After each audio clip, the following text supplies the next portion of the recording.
Assalamualaikum warahmatullahi wabarakatuh. Saya akan menyampaikan materi pengantar tasawuf, ya. Bagaimana sejarah tasawuf dan bagaimana istilah tasawuf dan bagaimana tasawuf dalam Islam sesungguhnya.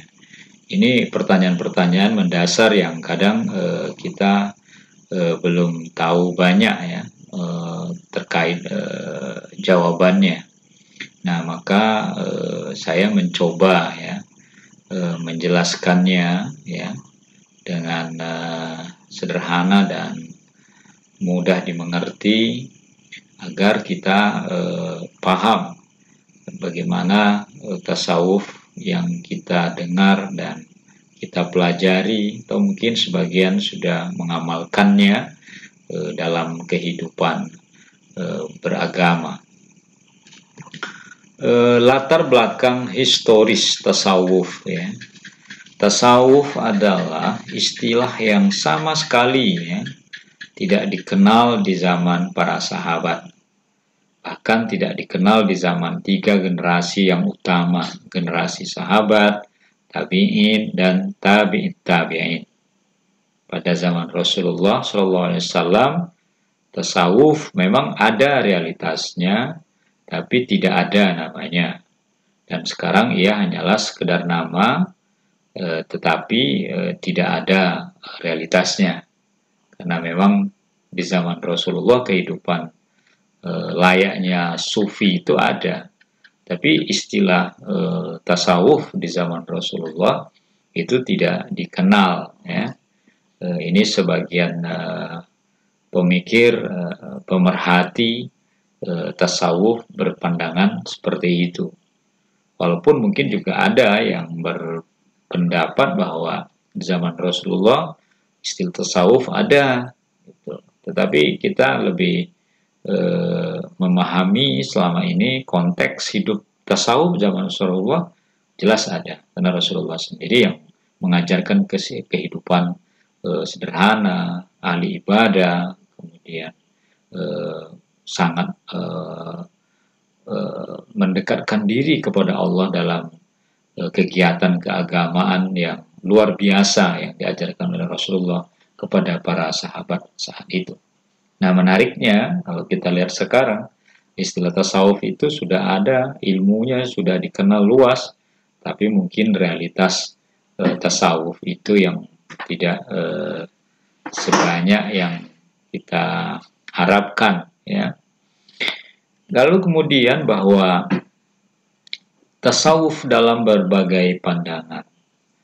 Ibnu Khaldun mengatakan bahwa tasawuf itu merupakan ilmu yang lahir kemudian dalam Islam, ya. Jadi maksudnya ilmu yang lahir belakangan, ya. Karena sejak masa awalnya para sahabat dan tabi'in serta generasi berikutnya telah memilih jalan hidayah, berpegang kepada ajaran Al-Quran dan Sunnah dalam kehidupannya, gemar beribadah, berzikir, dan aktivitas rohani lainnya dalam kehidupan mereka. Jadi Ibnu Khaldun menegaskan bahwa tasawuf ini memang ilmu yang muncul setelah kehidupan Rasulullah dan para sahabat. Kemudian menurut Al-Junaid Al-Baghdadi, ya, seorang tokoh sufi modern, mengatakan bahwa tasawuf merupakan upaya membersihkan hati serta sifat dari sifat hewani, membersihkan tempat bagi sifat kerohanian, berpegang pada kebenaran, mengutamakan sifat mulia, menepati janji terhadap Allah, dan mengikuti sunnah Rasulullah. Harun Nasution dalam bukunya Filsafat dan Mistisisme dalam Islam menjelaskan bahwa tasawuf merupakan suatu ilmu pengetahuan yang mempelajari cara dan jalan bagaimana seorang muslim bisa sedekat mungkin dengan Allah Subhanahu wa Ta'ala. Lalu pandangan tentang asal-usul tasawuf. Ada beberapa pandangan, paling tidak ada 4 yang bisa saya jelaskan di sini. Yang pertama bahwa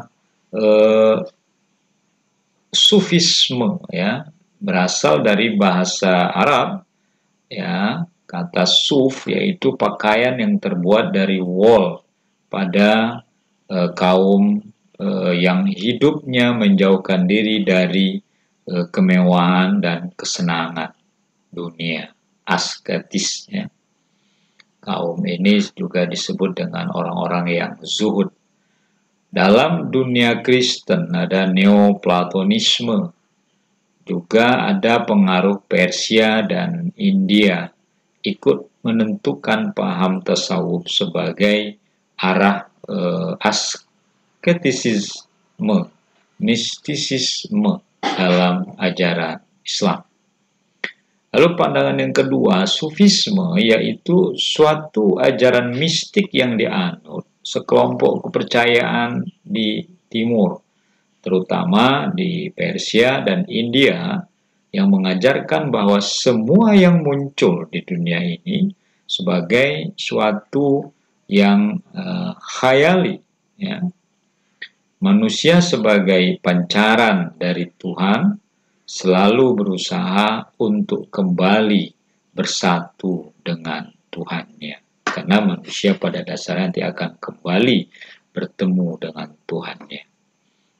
Yang ketiga, paham tasawuf terbentuk dari 2 unsur, yaitu pertama, perasaan kebatinan yang ada pada sementara orang Islam sejak awal perkembangan Islam.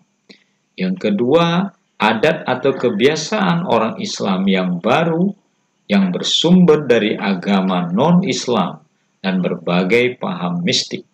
Oleh karenanya, paham tasawuf itu bukan ajaran Islam, walaupun tidak sedikit mengandung unsur-unsur ajaran Islam. Dengan kata lain, agama Islam tidak ada paham tasawuf, walaupun tidak sedikit jumlah orang Islam yang menganutnya. Nah, ini unsur yang kedua ya, terbentuknya tasawuf. Yang pertama, mengatakan perasaan kebatinan yang ada pada sementara orang Islam sejak awal perkembangan Islam.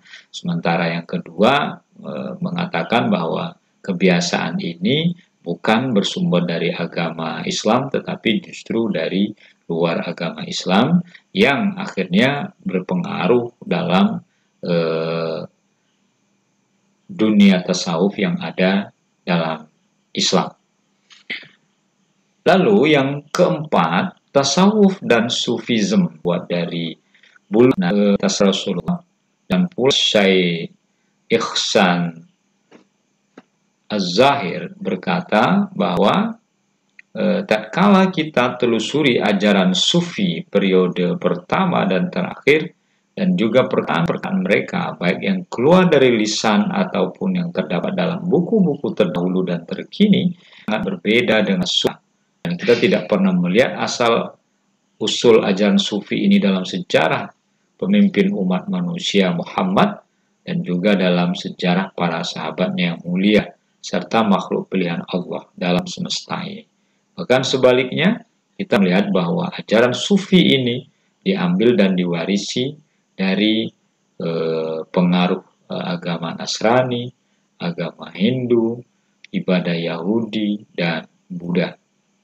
Nah, jadi pandangan yang disampaikan oleh Syekh Ihsan Az-Zahir ini mengatakan bahwa pengaruh agama lain sangat dominan dalam tasawuf, sehingga kata tasawuf yang berasal dari kata suf, yaitu orang yang menggunakan pakaian yang terbuat dari bulu domba itu. Lalu bagaimana tradisi dalam kehidupan tasawuf? Dilihat dari metode dan tata cara pengamalan ajaran tasawuf, maka dapat dikatakan bahwa ia adalah salah satu ajaran Islam yang bersifat universal. Imam Al-Ghazali pun mengungkapkan bahwa pola hidup Nabi Musa dan Nabi Isa sebagai teladan sufi. Beliau pun mengatakan bahwa kedua nabi tersebut di atas sebagai guru spiritual yang mengajarkan hikmah yang sangat mendalam dalam mencintai Tuhan. Jadi sesungguhnya ajaran tasawuf bersumber ya dari Al-Quran dan hadis. Walaupun ada sebagian memang yang mengatakan ada pengaruh Kristen, ada pengaruh Buddha, bahkan pengaruh Hindu, serta tradisi di Persia. Namun sesungguhnya banyak yang berpandangan juga bahwa ajaran tasawuf itu bersumber dari Al-Quran dan Sunnah yang dilaksanakan oleh para sahabat, khususnya Ahlus Suffah, ya, di bawah bimbingan Rasulullah yang tidak kurang dari 300 orang dan tidak lebih dari 400 sahabat. Di antara mereka ada Abu Dzar Al-Ghifari, Abu Musa Al-Asy'ari, Salman Al-Farisi, dan lainnya.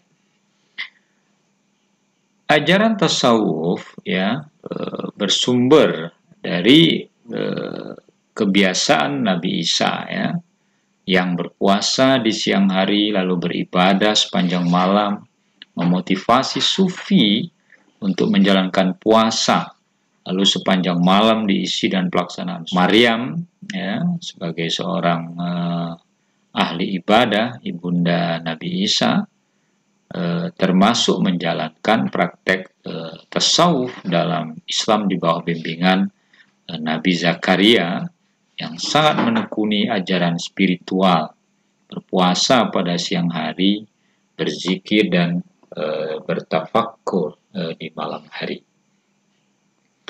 Lalu ada pemikiran yang mengatakan bahwa tasawuf itu terpengaruh oleh pemikiran filsafat mistik dari Pythagoras, ya, seorang filosof Yunani yang hidup antara 580 sampai 500 sebelum Masehi, berpendapat bahwa roh manusia menurut Pythagoras ini bersifat kekal, yang selalu ingin menempati surga, tapi tidak dapat menempati surga bila telah dikotori oleh jasmani yang sangat menyenangi kehidupan dunia.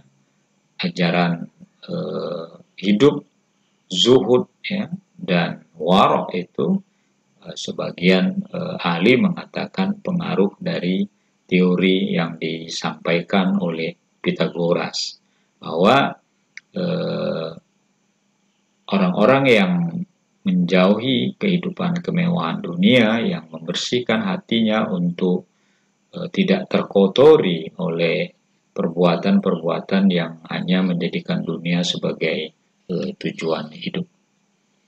Kemudian ada juga yang mengatakan bahwa tasawuf itu pengaruh dari pemikiran filsafat Neoplatonisme, yang seperti tadi di awal sudah saya singgung, bahwa pemikiran Plotinus yang meninggal 270 sebelum Masehi. Pemikiran Plotinus yang meninggal di tahun 270 Masehi di Iskandaria, ya, tepatnya di Mesir sekarang ini, yang juga terkenal dengan teori emanasinya, mempengaruhi juga perkembangan tasawuf dalam Islam. Teori tersebut mengatakan bahwa segala yang ada merupakan pancaran dari Zat yang Maha Esa, dan sesuatu tersebut akan kembali lagi kepadanya. Ini yang kita kenal dengan teori emanasi, ya. Mana teori emanasi ini dimunculkan oleh pemikiran Plotinus, ya, seorang filosof yang hidup di sekitar abad 27, ya, atau tahun 270 Masehi. Demikian saja yang dapat saya aturkan. Kurang lebih mohon maaf. Assalamualaikum warahmatullahi wabarakatuh.